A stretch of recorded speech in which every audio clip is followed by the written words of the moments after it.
বর্তমানে অনেক মানুষই কোরবানির গোশত ৩ ভাগে ভাগ করেন না এবং গরিব মিসকিন ও আত্মীয়স্বজনদের দেন না। অধিকাংশ গোশত ফ্রিজে জমা করে রাখেন। এ বিষয়ে ইসলামের সঠিক দিক নির্দেশনা জানতে চাই।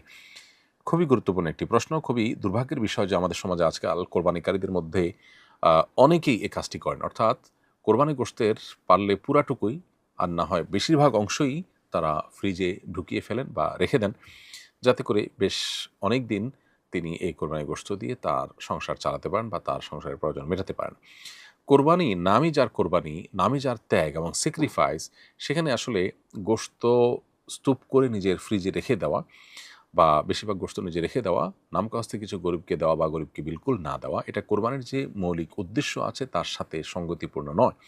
এইজন্য বদভ্যাস ত্যাগ করা উচিত। কোরবানির ফজিলত এবং মাহাত্ম্য পেতে হলে শরিয়া আমাদেরকে যেভাবে নির্দেশনা দিয়েছে সেভাবে আমাদের আমল করা উচিত। আল্লাহ সুবহানাহু ওয়া তাআলা বলেছেন, ফাকুলু মিনহা ওয়াত'ইমুল কানি'a ওয়াল মু'তাররা। আল্লাহ বলেছেন, ফাকুলু মিনহা ওয়াত'ইমুল বাঈসাল ফাকির।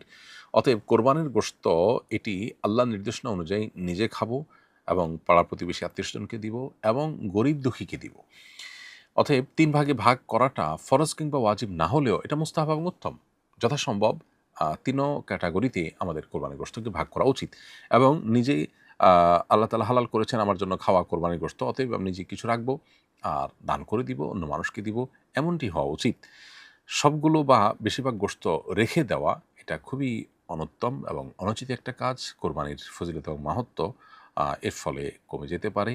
এমনকি আমরা মাহরুমও হতে পারি যদি উদ্দেশ্যই হয় এখান থেকে শুধু ফ্রেশ গোশত আহরণ করা কিংবা দীর্ঘদিনের গোশতের চাহিদা মেটানো।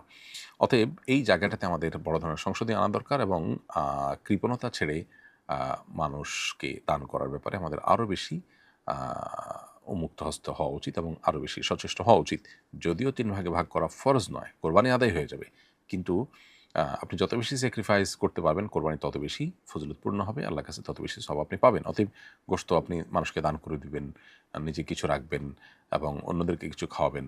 এই মর্মে আপনি যদি ব্যবহার করেন সেটা হবে কোরবানির সঠিক ব্যবহার। আর না হলে কোরবানি কাগজে কলমে আদায় হয়ে যাবে কিন্তু তার ফজিলত এবং সওয়াব সঞ্চিতভাবে কমবে। একজন লিখেছেন, আমাদের গাভীটি ৪ মাস আগে বাছুর প্রসব করেছে। বাছুরটি এখনও দুধ পান করে। এমত অবস্থায় গাভীটিকে কোরবানি দেওয়া জায়েজ হবে কিনা? ৪ মাসের বাছুর সাধারণত ঘাস এবং অন্যান্য খাবার ইত্যাদি অনায়াসে খেয়ে থাকতে পারে। অতএব এমত অবস্থায় গাভী কোরবানি করতে কোনো অসুবিধা নেই। তবে আপনার কেনার সময় যদি এরকম গাভীর বিকল্প অন্য কোনো পশু থাকে তো সন্দেহাতীতভাবে সেটা কেনা ভালো। কিন্তু যদি আপনার কাছে এটাই অপশন থাকে সেক্ষেত্রে এটিকে কোরবানি করতে শরীয়ত দৃষ্টিকোণ থেকে কোনো অসুবিধা নেই। এরপরে প্রশ্ন হলো, আমার কোরবানি করার সামর্থ্য নেই, এমন কোনো আমল আছে কি যে আমল করলে কোরবানির সওয়াব হবে?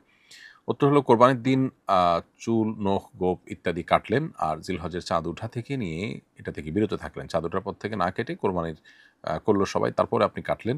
এটা যদি করেন তাহলে সেক্ষেত্রে ইনশাআল্লাহ কোরবানি না করতে পারলেও কোরবানি করার সওয়াব আপনি পাবেন। এই মর্মে সুনানে আবু দাউদে আব্দুল্লাহ ইবনে আমর ইবনে আস রাদিয়াল্লাহু তাআলা থেকে একটি হাদিস বর্ণিত হয়েছে যে নবী করিম সাল্লাল্লাহু আলাইহি ওয়াসাল্লামের কাছে এক ব্যক্তি কোরবানি সামর্থ্য নেই। তিনি যখন জিজ্ঞেস করলেন যে কিভাবে তিনি সওয়াব পেতে পারেন, নবী আলাইহিস সালাম তাকে বলেছেন, তুমি তোমার চুল, নখ, গোঁফ এগুলো কাটবে, অর্থাৎ কোরবানির পরে এগুলো কাটবে। তাহলে সেক্ষেত্রে আল্লাহ তাআলা তোমাকে কোরবানির সওয়াব দান করবেন।